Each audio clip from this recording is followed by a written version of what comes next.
caught in the undertow. So toxic, but I can't get enough. You're burying me, burying me. Yeah, you're burying me, burying me. You've got me hypnotized. Push me out of myself. You've got me hypnotized. I can see, I can hear, going crazy, but the light has got me hypnotized. You've got me hypnotized. Get you out of my head again.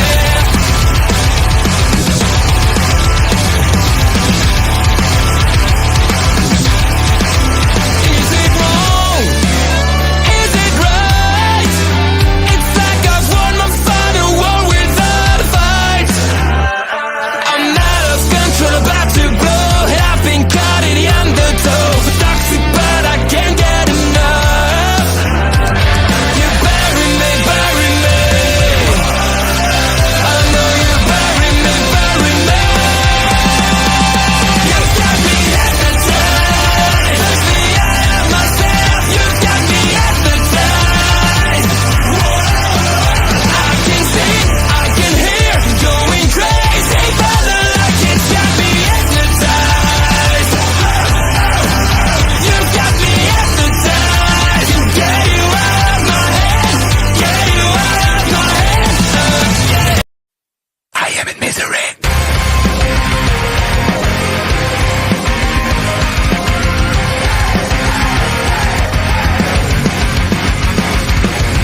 Everyone is watching me when I'm coming around. They all are judging me when I'm lying on the ground. I've got no shelter, I've got no escape. My life is a prison and I can't run away. I feel it in my bones, I'm losing it all. Stuck in my head, I am in misery. Deep inside myself, all I get, my only family. Stuck in the grave, can someone rescue me? I'm burning alive, I got it, I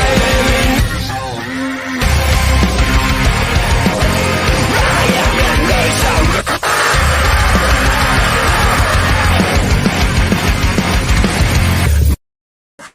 Hello, everyone, and welcome to the NXT Speedrun Edition. I am OLED Ed Fries, and I am joined by the queen of our local establishment, Astrid Pizarro. Oh, NXT wanted that Speedrun award tonight, y'all. They wanted to know how many segments they could fit in a 2-hour show. A lot of them. A lot of them. I have bare bone notes, and I have 5 pages. I don't want to know how many I have, but yeah, probably. We have a pay-per-view recap of No Mercy. We don't have time for pleasantries. We don't have time for anything else. We got to get right into it. Trick Williams calls out Pete Dunne after cutting a short promo. Ethan Page comes out. He tries to get under Trick's skin. They go back. They go forth. The crowd chants stupid shit. Mostly all of Joe Hendry's song stuff. Yes, we do support the OTC, the original Tribal Chief. Thank you for joining us, Scarlett. I greatly appreciate it. Pete tries to get a sneak attack in, and the whole point of tonight starts here. Pete Dunne, Trick Williams, they're going to fight. I don't know if you know this, but they don't like each other, and they're going to have a match tonight. Oh, really? NXT wanted to make sure that you understood, because every third segment, Pete Dunne and Trick Williams were fighting each other tonight. Yeah, I would have guessed that, really. Well, I wouldn't have known. I mean, Pete Dunne basically told us that last week at the end of the show. Pete Dunne then attacked Trick Williams at the pay-per-view. They then announced it on the show that it was the main event segment. What the? What, so many times? Sure. I thought Pete Dunne was going to feud with Sheamus. Whatever. Yeah, I know. Pete Dunne's got 2 feuds going on. Look at WWE being able to tell 2 stories with people on different brands. We'll get to more of that later. Millie Rose, I was waiting for the stream to start and I was still late. Also, hey, y'all. Don't worry. You literally missed me talking about how this was NXT Speedrun Edition tonight. I'd like to sit here and get more thoughts on this segment, but we got to move on to the next segment, which is the Triple Threat Tag Team number 1 Contenders match. Between Hank Tank, Gallus. I'm sorry. Before that, we have Hank Tank walking to the ring, and Gallus gets into a fight with them. And then we pan the camera to the side to see Jaida Parker walking in. And she's like, that's why I told my boys to stay out of this mess. Thank you for clearing up the plot hole about why OTM's not in this match. Thank you, Jaida. We appreciate it. But then Terrible Toxic Trio comes in and starts yapping at her like the yappy dogs that they are. And a match is apparently made for tonight between Jaida Parker and Jazmyn Nix. Mm-hmm. I'd love to ask Ashley for her thoughts on this, but we got to move on to the match. Because that's what NXT told us to do. Because that's what they did. No, I'm kidding. Ashley, do you have any thoughts on any of this so far? I was moving my stuff around so I could have my desk clear, and I could hear everything while it was happening. And then I went, sheesh, I feel like that was a lot. And I haven't even been able to do my notes. I was moving stuff around. And then I sent you the message like, all that happened in 10 minutes. And I could hear changes in the voices. I was like, oh, it's going to be one of those episodes. It's on crack tonight. It's on, what the heck was Shawn Michaels cooking? He's like, we're doing everything tonight. Everything. I know exactly what Shawn Michaels was cooking. Meth. That's what he was cooking. I love multiple people getting multiple storylines at once, but also I'm like, y'all gotta be exhausted. Yeah, that talent has gotta be exhausted. And if they weren't, triple threat match, the Rascalz versus Gallus versus Hank and Tank. This was a good match. This was a pretty all right match. It wasn't up to the typical NXT triple threat standards. It was a bit slow. It was a bit two people, and people kind of stayed out a bit. But considering Hank Tank are in there, they're a little bit less, seasoned than some of the other competitors in this match. Considering the Rascalz, considering Gallus and all of their experience, I thought the match went off without a hitch. Oh, but boy, Shawn Michaels couldn't. Yes, as Shawn Michaels, the cook over in the kitchen here, he couldn't fit enough into the finish of this match. So first, Joe Coffey tries to get involved, but Javon Evans cancels him out. Meanwhile, on the other side of the ring, you have the Good Brothers try to get involved, but Hank Tank canceled them out.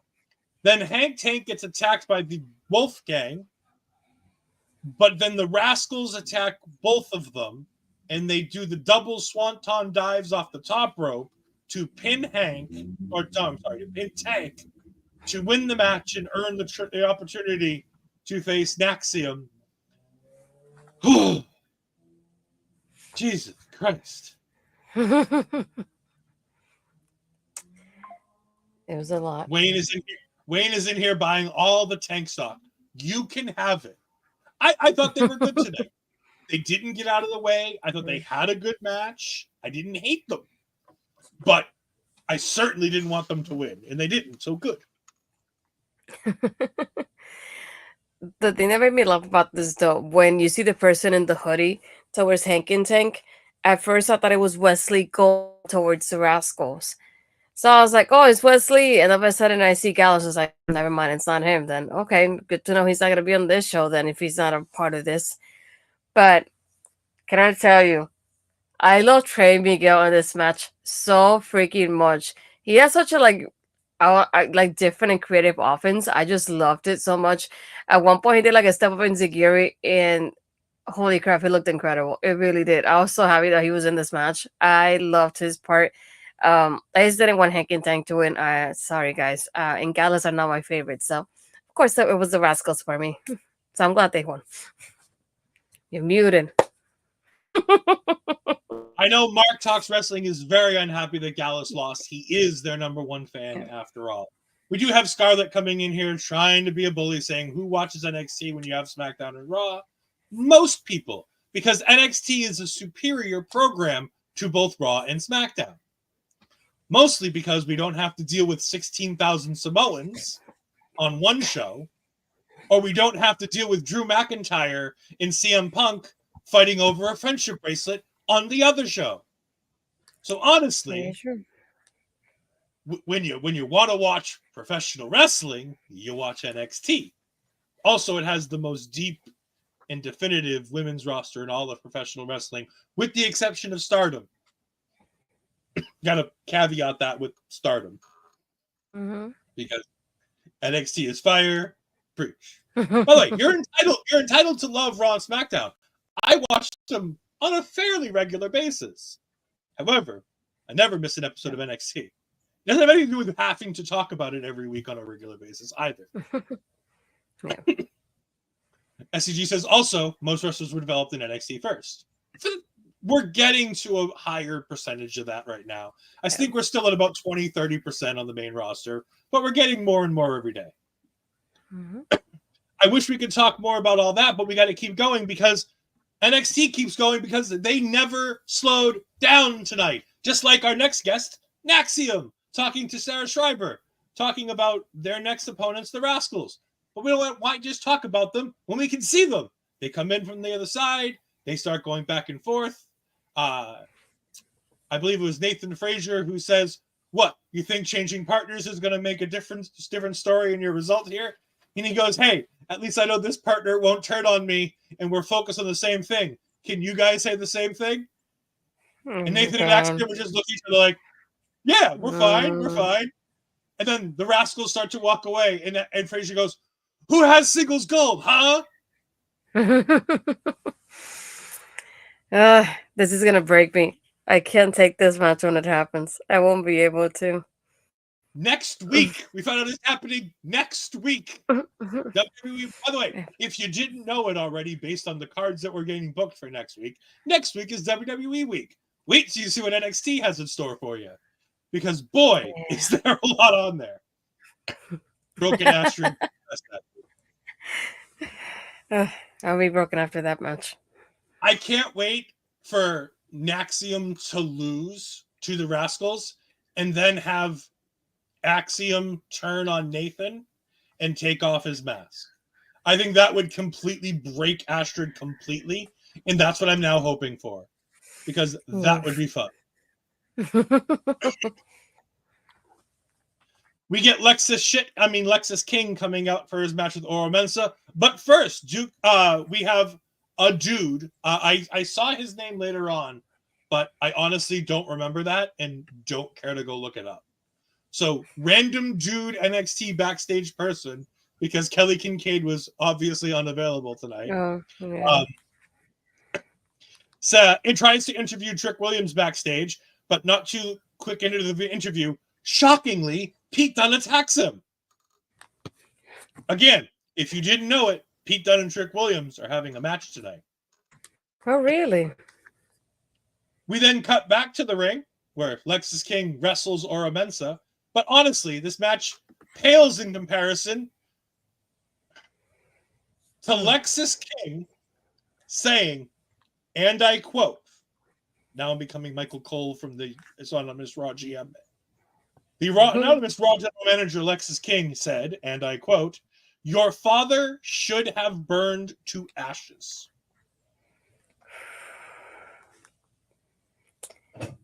That was a burn. And then, as if it wasn't bad enough, he then committed the worst cheating pin I've ever seen. Like, he got his tiptoes on the bottom rope that he was 2 inches away from. Like, he didn't make it look good. He didn't make it look strong. He put his tiptoes on the edge of the ropes because, God forbid, he might get his beard in trouble. Oh, no. He almost didn't make it. He almost didn't make it. Mel's here. We're going to put it up later, but because Mel's here. Eddie. 3, 2, 1. Comments. Wait for it. It's coming. Where's the squeeze? She's typing. She's typing. Millie says, wow. But yeah, I could honestly care less about this matchup. All I want to talk about is your father should have burned to ashes, and then the worst heel pin in the history of professional wrestling.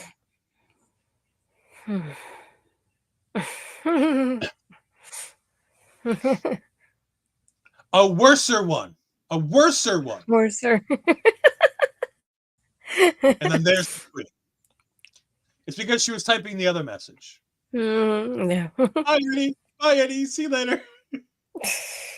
Ashton, what did you think of this match? This was first tonight that I didn't care for, and then I'm glad it was over just as it started. I didn't mind that happening. Like you said, like that pin was terrible, and I just don't see what the direction is for this because I wish Aura will go back to the Aura that we know when he first debuted because that's the Aura that I liked, not this silly version of him. And then I feel like like they don't know what they're doing with them because Noam Dar's not in near sight. So it's like it's one of those things like, but I guess we'll see what happens next. And this is one of the few things I'm not looking forward to. Billy Rose, by the way, the wow was at that burn. Yeah, yeah. Ironically, it isn't the most offensive thing that we potentially heard tonight because we're going to have a discussion later on about potentially more offensive language than that. And the fact that that's up in the air for the most offensive thing said tonight is up there. Millie laughing. Speaking of, we get that segment now.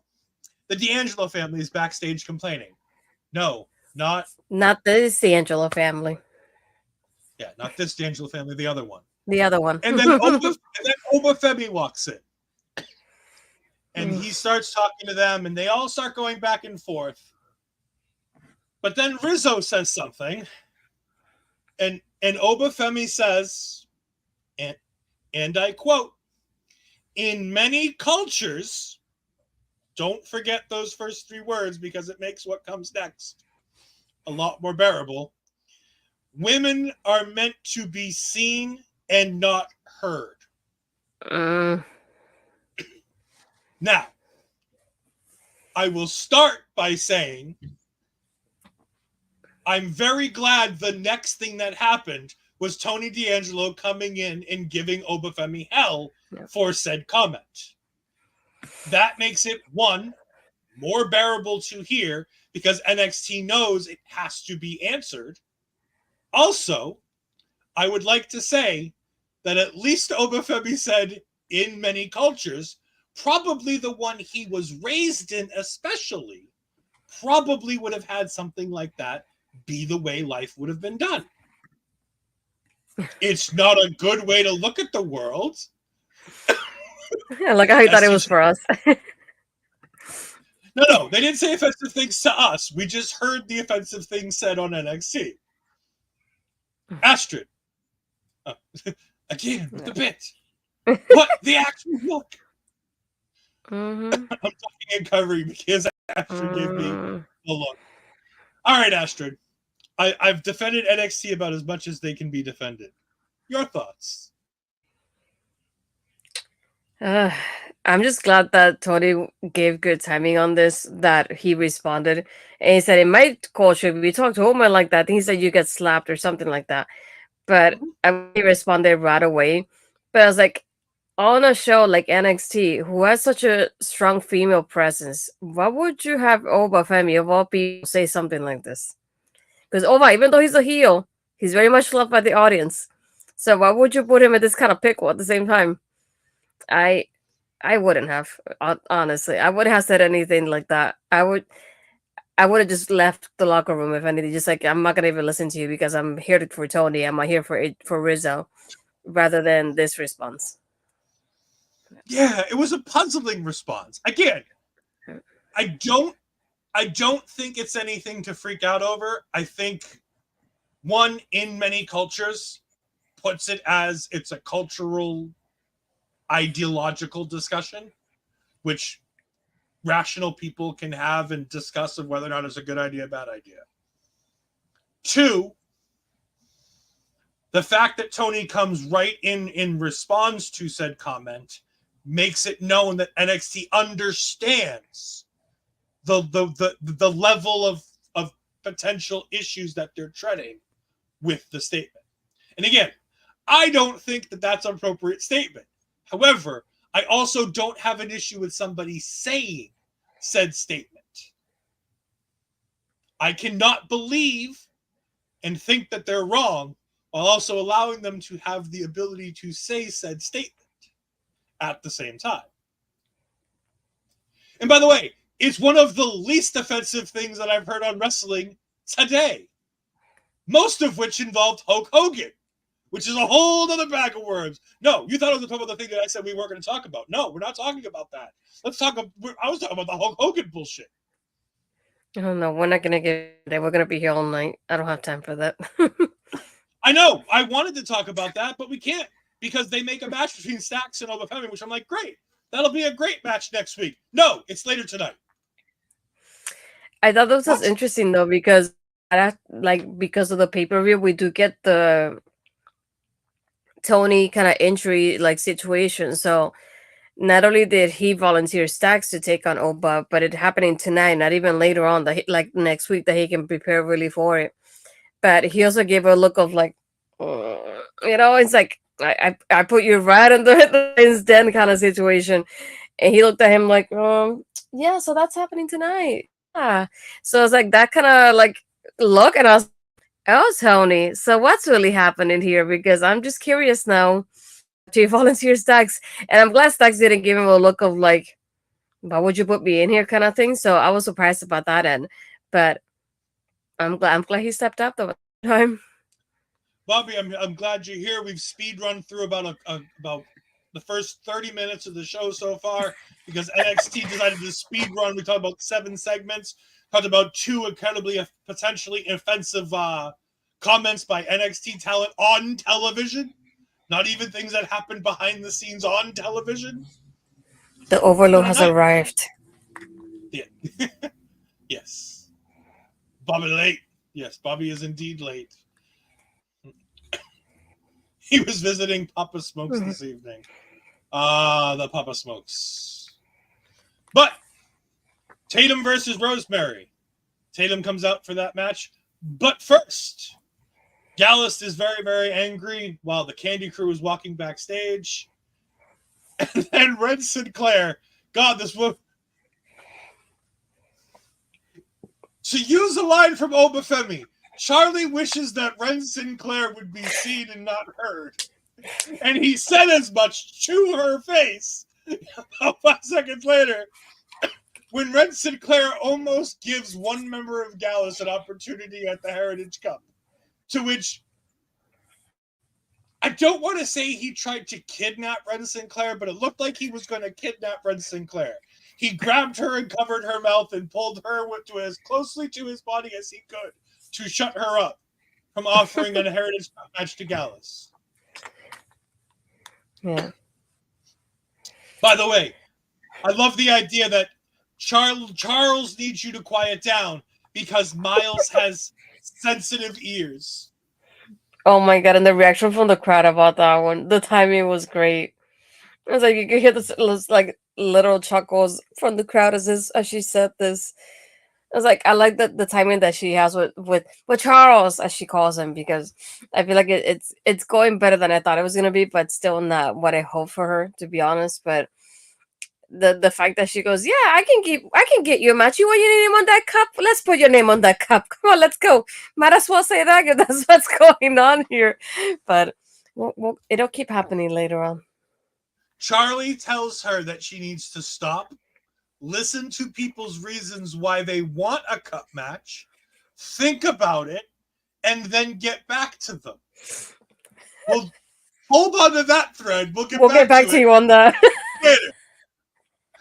Because of course Rosemary gets jobbed out again in 5 minutes. Okay, but I would say in her defense, this was better than the other match we had.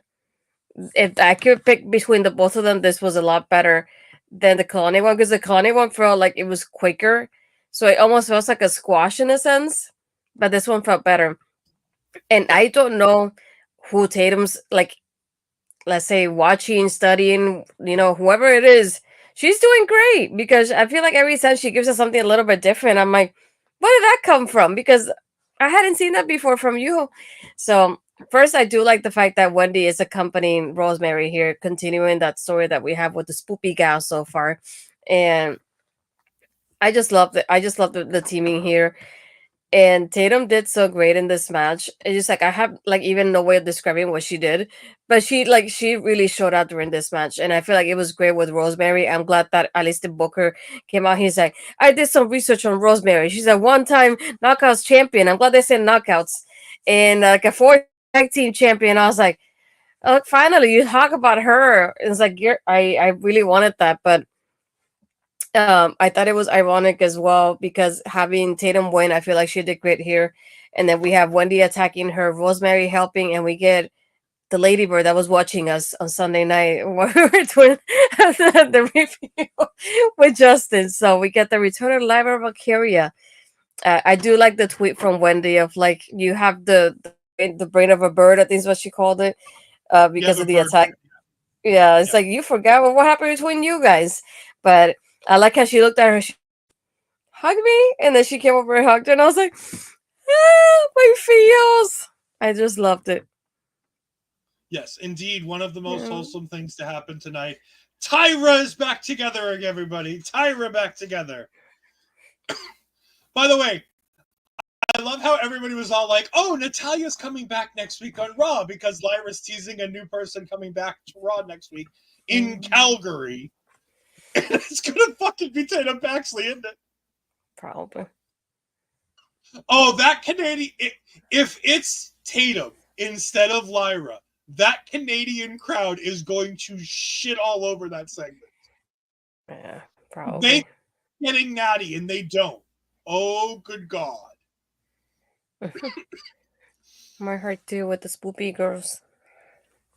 I wish we could spend more time talking about this, but we got to go to a Pete Dunne interview, which gets immediately cut off by Trick Williams trying to attack Pete Dunne. Shocker. But then, when we come back from commercial break, we get Jordynne Grace cutting a social media promo from earlier in the day saying that she's going to make history next week when she defends the TNA Knockouts Championship in an open challenge on NXT as part of WWE Week. By the way, this is Jordynne Grace just coming out and saying, hi guys, get used to seeing me because I'm coming here when my contract ends. Mm-hmm. Oh, the other part too, with the Pete Dunne trick part, that they get so close to Ava that Ava says, just go to the ring down, not even like bother about the main event, just go now because you guys can't stop hitting each other. And Ethan goes, the show's falling apart with you. Is you a general manager? And I went, oh no, I think it's Ava from general, because I don't want that to happen really. And the way he teased her, I was like, I don't know if I like this. But I do like the fact of having Jordynne coming in here doing that open challenge. It's like, I love this partnership so far, what's happening. And I like how they're finding ways of making history somehow. And this is one of the few times that you can say this hasn't happened before. So this is something that's going to be pretty nice to see. I think I might know who it could be. I mean, not could be, but it's somebody that I hope it could be, to put it like that. And if it is, I'll be really happy. But again, I love the possibilities here with the challenge, especially when it's live and it's not on TNA, that's pre-recorded. So obviously there's no spoilers ahead of it, at least. So I'm excited. I mean, the first choice everybody has is Natalya, right? No. Natalya versus Jordynne Grace is the obvious option to go there. No. Well, you're wrong. That's the match that we need to see. So we Tell me I'm wrong. Tell me I'm wrong. There you go. And I mean, folks, where's the lie? No.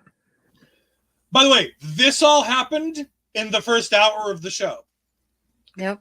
We are now at the 9 o'clock hour. So everything we've talked about happened in the first hour of the show. Yep. Absolute fucking chaos. I feel like they'll tease Tatum, but we'll get... They need to make sure it's Natalya, or else that babyface team is going to get shit on hardcore in Canada. As Auntie Collins would say, or else, or else. There you go. No, I'm fine watching them get shit on, but I think it's a bad idea from Triple H, and that's what they decided to do. Yes, the women absolutely thrive tonight. With the exception of Rizzo, the women absolutely thrive tonight. I think Kimmy also does the honorable thing. So Kimmy's part of the or else family. Go fry some fish, Bobby. We don't talk about Matt Riddle and his how much fish can Bobby fry if Bobby can fry fish. Eso mismo. Speaking of things that we don't want to talk about, Trick Williams versus Pete Dunne. Happening now because they can't stop fighting. But did it though? Well, it did. Yes and no. Until it. Hold on. Excuse me? Excuse me, sir. Fried fish is one of the best things in the world. It is so many light years above Eggs Benedict. And why are we having this discussion on taking over? This is an honor ramble discussion. How dare you, Bobby? How dare you? If you keep up comments like that, I'm going to take away your Thursday shows, young man. Now talk about NXT because it's so much more entertaining. No. I'm sorry. I'm a Southerner. See, you offended both the Northeast and the South. Do you know how hard it is to offend both New England and the South at the same time? No, I shall not. And I definitely shall not.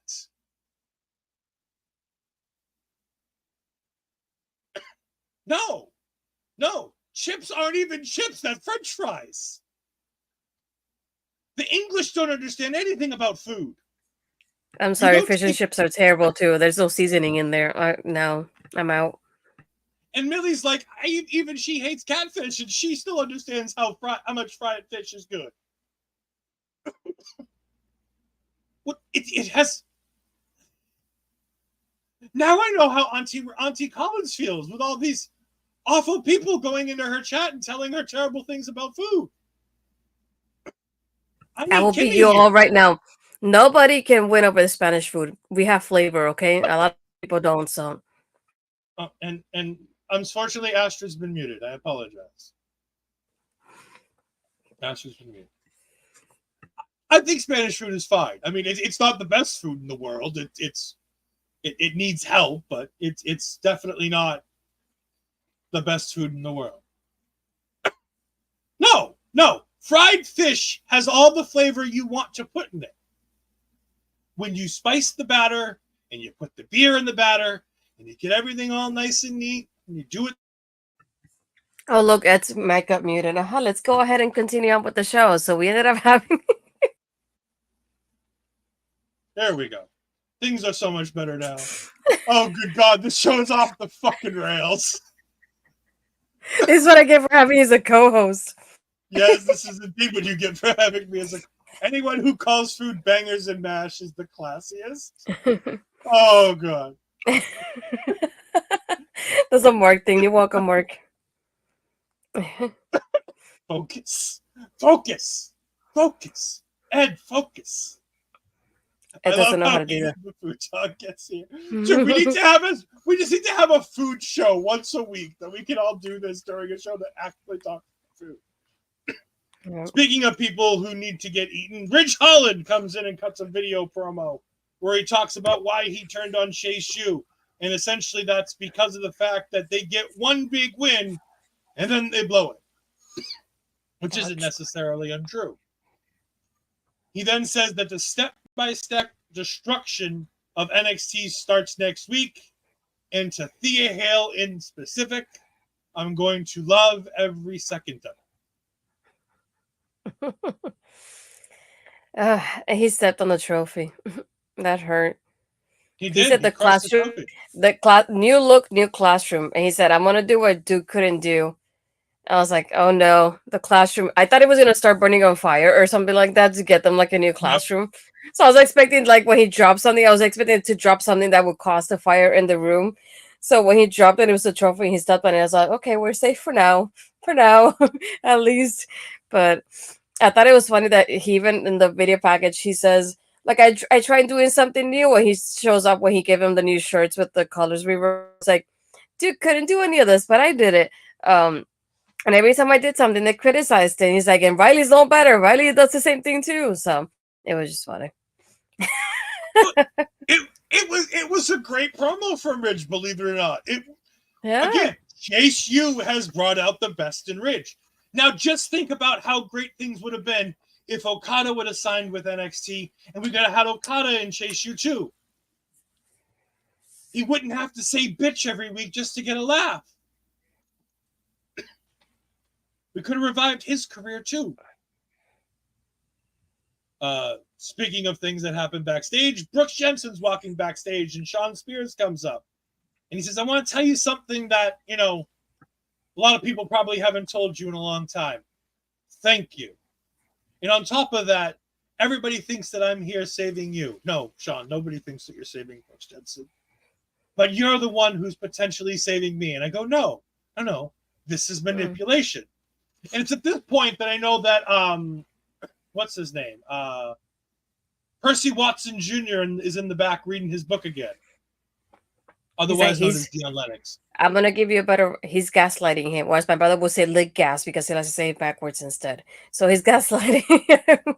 Where he's trying to tell him, it's like, you're the one saving me. It's okay. No. And I love how Brooks says, hey, everybody says that you're manipulating me. What do you say to that? And he's like, Brooks, you don't have to hear it from me. That? What do you think, Brooks? Do you think I'm manipulating you? Yes, you fucking manipulative bastard. Yes, you're manipulating you. Yes, you are. By the way, if anybody ever asks you about their own behavior, what do you think? They're gaslighting you. They're making you understand what they're doing. Yes, it sounds like something Dave Meltzer would say. It's that stupid. Yes. I'm blocked by Dave Meltzer anyway. It's not like I can get any more in trouble. We then get Javon versus Joe Coffey part 2. I didn't want a part 1, but now we've got a part 2. This was as quick as the first one, but it went the other way. Because Cedric Alexander comes out and clears both Mark Coffey and Wolfgang, which gets Joe Coffey distracted, which lets Javon Evans come diving out of the ring. Which then Javon throws him back in the ring and does his big little shiny spinny top rope thingy bobber to get the win. Yeah, this is a match and it happened, and I could care less for it because I don't like Gallus. So, Next, we get Lyra and Tatum backstage, and Lyra says, I just couldn't keep my eyes off of you. And then the quote of the show. Let's show these weird girls how weird you can really be. And then a hug. My feels. And then my feels during this part. This may have been one of the best things on the show.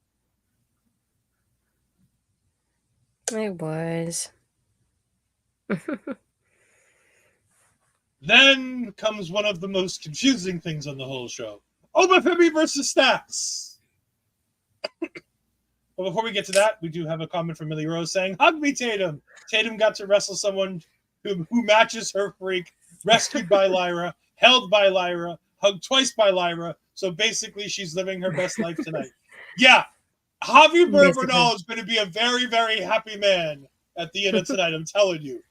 When Tatum gets home, Javier's going to have a good night. Femi versus Stacks. The squash match of all squash matches. This felt like I was watching Ring of Honor.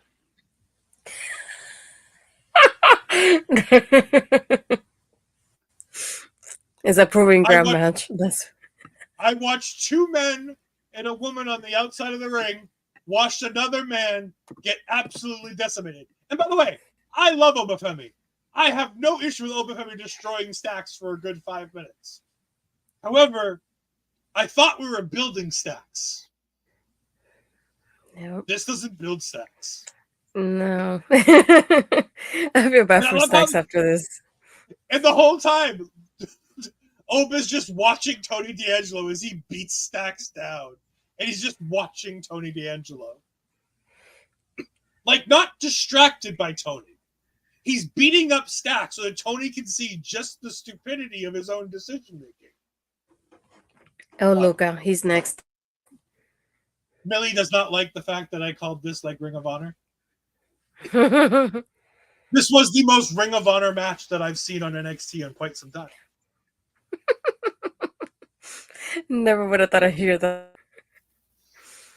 The thing that's got me the most about this match was the slow pin while staring daggers into Tony. Yeah, I love that. I love how Obafemi's like, look, if you really want another piece of me, like, I'll take you on, Tony. All you have to... Oba is not afraid of anybody. If people come up to him and be like, I want a match, he's like, fine, I'll have a match with you. It's not hard to get a match with Obafemi. True. It's the greatness of his heel run. Like, he doesn't run away. He'll just beat everybody up. But he absolutely wrecked Stacks. Oh, before this match, Ava announced backstage to Sarah Schreiber that Trick Williams versus Pete Dunne next week is going to be a last man standing match. And the winner of that match will take on Ethan Page at the CW show. Yes, and Obafemi is still my baby boy. I love Obafemi. There's nothing wrong with Obafemi. He didn't plan this match. He didn't book this match. He didn't go to Shawn Michaels and say, let me decimate poor Stacks for 10 minutes or 5 minutes or however short of a time it took for Stacks to get absolutely obliterated. I mean, Ariana Grace is already on the shelf. Do we really need to go ahead and put Stacks on the shelf with her? No. Nobody questions my love of Obafemi. He is my baby boy. Yeah. We then get Brindley Reese. What? No, I was going to say the last man standing for next week. We get the Jordan Open Challenge for next week. We get Naxia versus the Rascalz. We'll talk. We got the whole card coming up in just a little bit. Yeah, don't worry about next week. I don't know if I can take it. I'll probably have to find a new co-host for next week. I wasn't questioning shit. Half of me wants to have Billy Rose on one of these shows just to see her. What happens if we have her live without a way to cut her off? Because that'd be great. The angry Tony comes from Get the Tables chat. By the way, why is it about everybody wanting to do a watch along after we announced that we're doing a watch along? Or have we not announced that yet? Oops. Cat's out of the bag. On the first episode of CW, September 1st, Astrid and I will be here live watching CW's debut episode. That's what I said, October 1st. No, I thought I heard September. I was going to say September already happened. No. September 1st already happened. That was No Mercy. This is October, Ashley. Come on. Get with the program, Ashley. Speed That's run. not what you said. Speed run. Anyways, on October 1st, me and Ashley are going to be here. We've got to get a couple things out for a couple feelers for some special guests. But we are going to be having a live show. I did not say September. People got to listen to the words that come out of my mouth. Yes, we'll probably get 3 hours. I mean, I don't know if we're going to get 3 hours of it. The show's only 2 hours long, but we'll see. By the way, there's also so much wrong with having the idea of having me on. I mean, if there's that much... I know. I'm going to go back to Obafemi. Obafemi, he's not always wrong. Sometimes he says some stupid stuff, but he might not always be wrong. Yes! You don't speak it. You speak French Canadian. I I heard that in my voice in my mind. Oh my god. Anyways, STG. moving Wait, on. STG. I gotta clarify. I got a life, inside of the show. So 2 hours plus a recap. No, it doesn't happen. October It's 1st. okay. October 1st. We're going to be doing a live watch along for the first episode in the CW.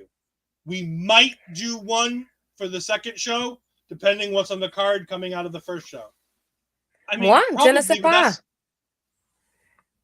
What? Hey, watch your language.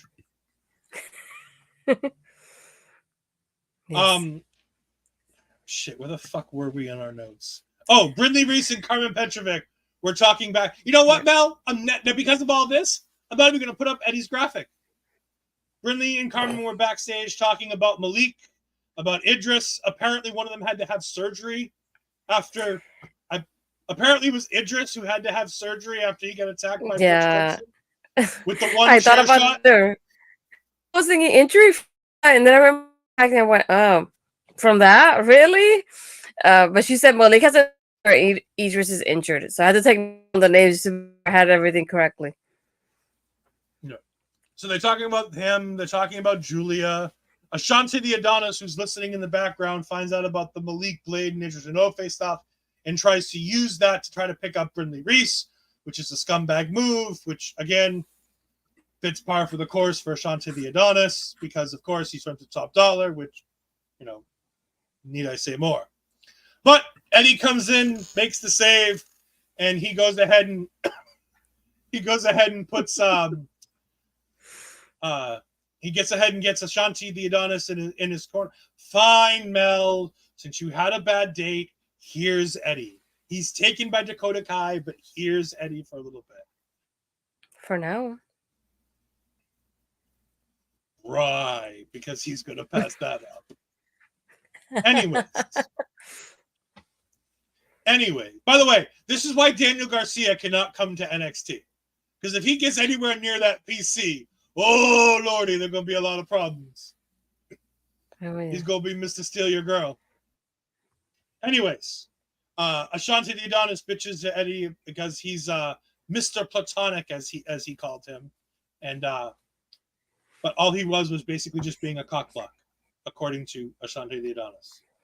All right. Eddie goes away. Squee. By the way, this is the comment that you guys didn't see that made me put Eddie up. Millie says, if I had a decent setup or background, I'd love to join y'all. I just don't know why you'd let me. Because fun. Sometimes things are just fun. And by the way, we once had a guest who basically said nothing for an entire show when they covered her Astrid. So don't worry. Being silent for many reasons wouldn't be an issue. I can carry a 2-hour conversation all by myself. I don't like to, but I can. Then we get back to Ren Sinclair. The woman that Charles wishes would be seen and not heard, because she talks to Javon Evans. And she asks him, Javon, why do you feel like you deserve a shot at the Heritage Cup? To which Javon Evans says, I got deep in my speed tournament, which isn't an accomplishment at all, but sure. He won his match earlier tonight, which, again, sure. And he said something else, and then he started saying, hey, this sounds like a job interview, and I've never had a job. Then what the fuck do you know about a job interview, my friend? Are they trying to make me hate Javon Evans more and more every week? Because they're doing a very good job of it. I forget he's just a baby. I don't care, baby or not. They're making me hate this poor man. I'm going to boo this man for the rest of his life if they keep this up. I was gonna say, isn't technically being a wrestler a job? So how would you say you never had a job interview? The trial is your job interview. Again, more reasons to hate Javon Evans. I'll be like, you're not here. Don't you get paid to be here? Tell me, because I got questions now. However, Ren Sinclair then stops for approximately 5 seconds. Long enough for a Christian and Edge 5-second pose. And then tells him he has a Heritage Cup match. To which he runs off to call out Ava to tell her that he has a Heritage Cup match. To which Charles comes in and is like, what's going on? And she's like, I just gave Javon Evans a Heritage Cup match. To which Charles goes, what did we just talk about earlier tonight? She goes, I did all that. I asked him why he thought he deserved it. I stopped for 5 seconds and thought about it, and then I gave him the match. Doing all the things he asked to do, and in no way, shape, or form understanding the assignment. She's not wrong. She's not wrong. You may love Ren Sinclair so much. Charles, on the other hand, again, Oba Femi. I hope Bob checkers. Every time I hear Charles, I just want to go Charles Lee Ray, and I just think of Chucky in my mind, and it doesn't help me at all to picture him as Charles. That was for you, Bobby. She's trying her best. She's trying her best to get on Charles's last nerves, what she's trying to do. And she's doing a very, very good job of it. Because then he yells at Miles, and Miles isn't answering him. And then he takes the AirPod out of his good ear and goes, what? I love Miles. Miles is great. Jaida Parker beats Jazmyn Nix, but then the terrible toxic trio beat her down. Sure. I was like, Jada's going to come off this great match at No Mercy. She's going to have all this momentum. Terrible trio. Great. It's like, I was torn about this match because I feel like Jaida did well. Jazmyn did better than I thought she would. In terms of like, as a heel, I like that she was already targeting the ribs. And it's like mocking Jaida for having the taped up ribs. And it's like, submission, going for the ribs.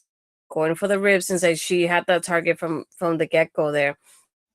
It's like, it's kind of like, that's basically girls told her like to focus on. But there was at one point, I forgot what it was, but the way she landed, she should have landed right on top of Jaida to pin her, and she didn't. So like she got up again and kind of did it in a certain way to get the pin. And I was like, I noticed that. You should have just landed on her like that, so that way you can pin her, and you didn't. And I was like, so that's the only thing. Ironically, Millie, now that you say that, Millie saying, by the way, Michin is messing with people about this, and people telling her Jaida needs backup. I was thinking because, with Tatum and Lyra, because of this happening too, I was thinking, dang, who's gonna back her up now? And they're changing the point of view camera to the entrance. I thought it was gonna come out, so I was waiting for. And then nothing happened. By the way, the people that are going to back up Jaida Parker are going to be Kalani Jordan and Lola Vice. Just so we all don't get our hopes up that we're getting Michin here. It's going to be Lola Vice and Kalani Jordan. Mm-hmm. Because next we have Kalani Jordan and the rest of the women's locker room standing in a line. We get Izzy, and we get Danny Palmer, Holly Bright, and Kendall Gray. You can say. And three other people who we have no fucking clue who the hell they are. I always forget her name, but I know her before. Well, there's the girl from not Breaking Ground. The new show, Breakthrough, whatever the hell they called it. The Next Gen, that's the show. Next Gen. Yeah. Millie says we need Michin versus Rosemary. I mean, I'd be down for that, which is Breaking Brad, and bad.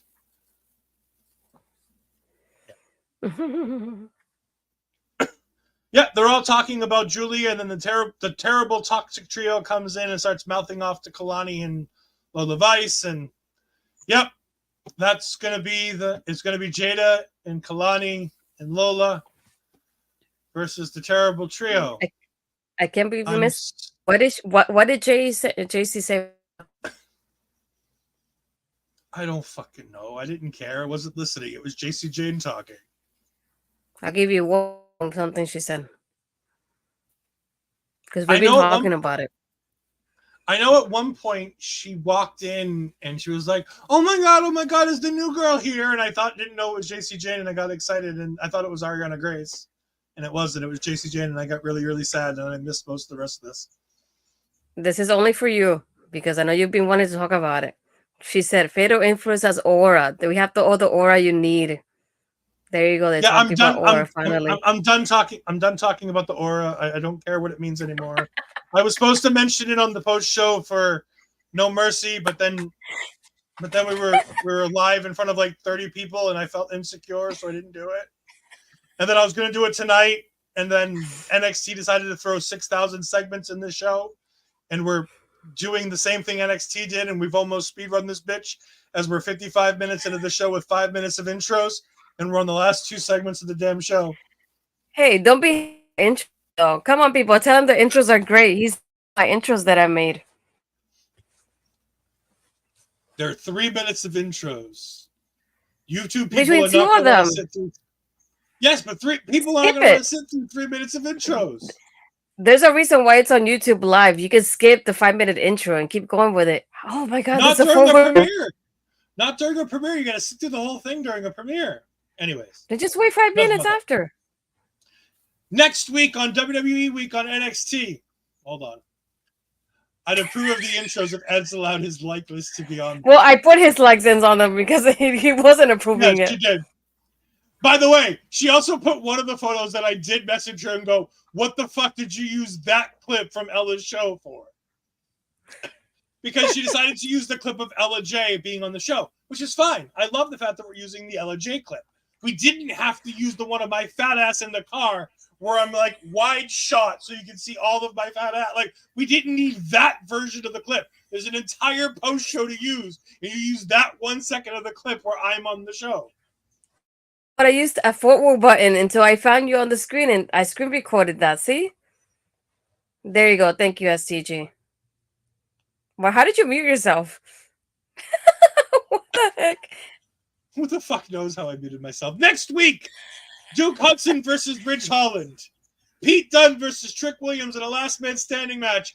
The winner of that match becomes the #1 contender for Ethan Page's NXT World Championship at the CW debut in Chicago. The Rascalz will take on Naxium for the Tag Team Championships. Charlie Dempsey's going to defend the Heritage Cup against Javon Evans. Jordan Grace has a Knockouts title open challenge match. Oh my gosh. That's a lot. That is a lot. That is a lot. A lot. And by the way, there will still be like 5 other things they add in between here and there. Yeah. Roxanne Perez comes out. And you know what, Astrid? I don't have the energy, nor do I have the mental ability to do this. Talk to me about what Roxanne Perez bitched about this week to close out the show. Energy for Haterade. Yes. Okay. I'm going to keep that. I enjoyed this promo. I definitely felt her confidence even more within this, though. And it's like, I just love the way she's able to talk about not only her accomplishments, but she's like, what the second one with the most victories in the season, the second one with the most PLEs too is like Io and Asuka. I'm coming for your records. And I was like, oh shoot, like, and I love about the moments like even though she didn't name drop people, I wonder she did that on purpose. I know, right, Billy? I can't believe that.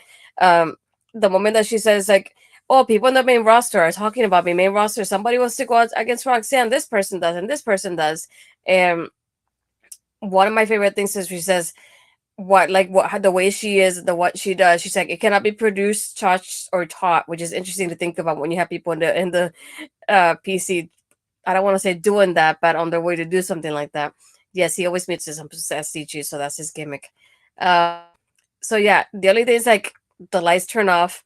We think we get Giulia, but we get another green with the line of the night, and she tells people to wear deodorant, which I loved. I just hated that it had to be in the CWC, but still, I love the line because some wrestling fans do need to hear this.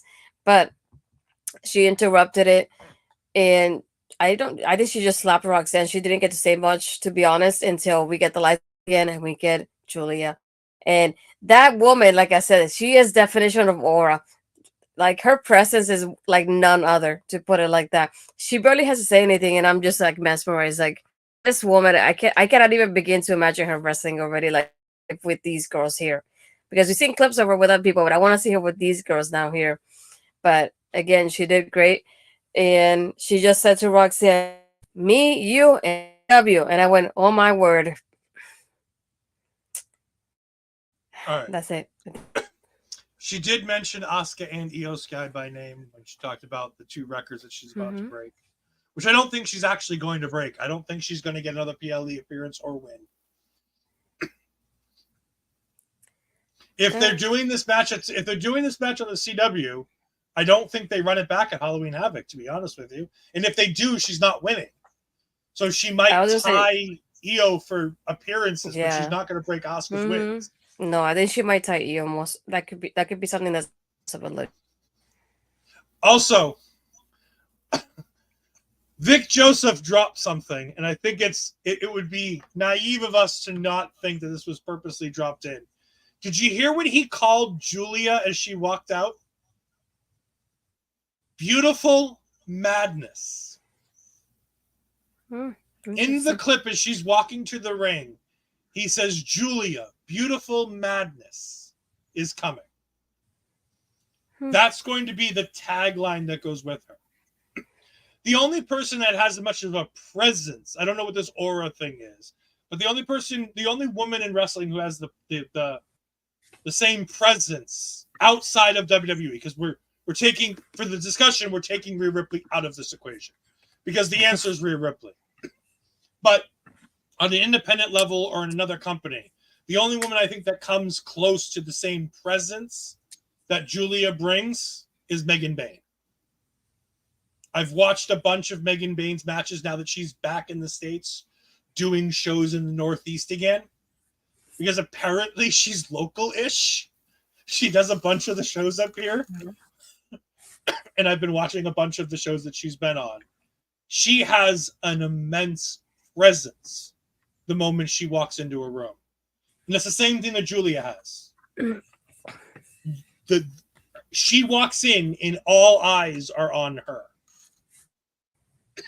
So if that's aura, then sure. I don't... I heard Lexis King on Twitter today said that he has the Rizma. And I'm like, no, I thought it was just Riz. I don't think there's the Ma attached. I don't know what's going on here.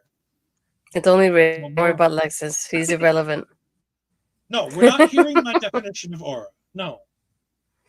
So, I don't know who Lena Cross is. I'll have to look that up. She's Australian or from New Zealand? I know she's from that neck of the woods, as people say. I think is another RCW Riot City Wrestling person. I don't remember. There you go. I knew she was Australian. Yeah. Well, Australia and New Zealand are 2 very different things. One's a Kiwi. One's not a Kiwi. Okay.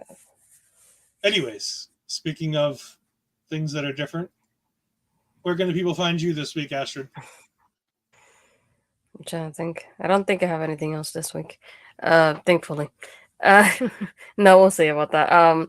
The Ladies Wrestling Showcase is going to have to go through a process, to put it like that, because Astrid has a 9 to 5 now on Fridays, including Fridays. So we have to figure out a new recording schedule for the show. So it would happen to figure it out. So it might take a week or 2. We'll see how that goes. So no promises. When was the last Ladies Wrestling Showcase? Before we talk about it taking a week or 2. Like a month ago. Okay. The weekly show that hasn't been on for a month. No, it's bi-weekly, sir. It's bi-weekly, sir. Okay, the bi-weekly show that hasn't been on for a month, and before that it was another month. Yeah. He and Allison Kay are wrestling in Australia in October. Ooh, there you go. That might be something worthwhile. So yes. Other than that, you can find me on my Twitter, Blue Skies, Astrid Pizarro. My Instagram and Threads, Astrid Pizarro 20. If you can scan the QR code, you can get any sale from the W shop. It just a little bit goes back to me, and it goes back to paying the camera that we use for the graphics here. And if you scan their QR code, then you can get the merch with the Astrid pose like Mel and Mike are modeling there as well. And if you're here you're probably watching it from my YouTube channel. So if you haven't yet, please subscribe, hit the like button, and comment down below. Let us know. I don't know. Did you like the show? Do you like the speed round that we had? Do you want to see Giulia, Roxanne? Let us know. Let us know any of those things. You can, of course, find me on Twitter at edfries12584. You can find me on Twitch at twitch.tv/edfries2002. I might have some gaming stuff on there at some point in the near future. Maybe. Who knows? Probably not. But maybe. Just maybe. While you're here, please make sure that you go to the Our Local Establishment YouTube and check out our pre-show for No Mercy with Miss T, Miss Thickums. Or you can go ahead and check out our fantastically successful post-show with Justin the Wrestling Classic. We want to thank both of them for their time this weekend. They were both incredible guests. We had a whole bunch of fun with both of them. The post-show that went an hour and a half was definitely something none of us expected, but was indeed a good time, even if Giulia had us trim the show just a little bit. So if part of that show looks a little bit weird, you're going to definitely have to... No board gaming live on Ed Fries 2002. We cannot stream when I board game because my friends are assholes and I often get very angry with them. That being the king of the assholes. I love him and he's my best friend because of that. Anyways, thank you all for joining us. Remember, Eggs Benedict sucks. Fried fish is great. And we'll see you next time. Goodbye. I am in misery.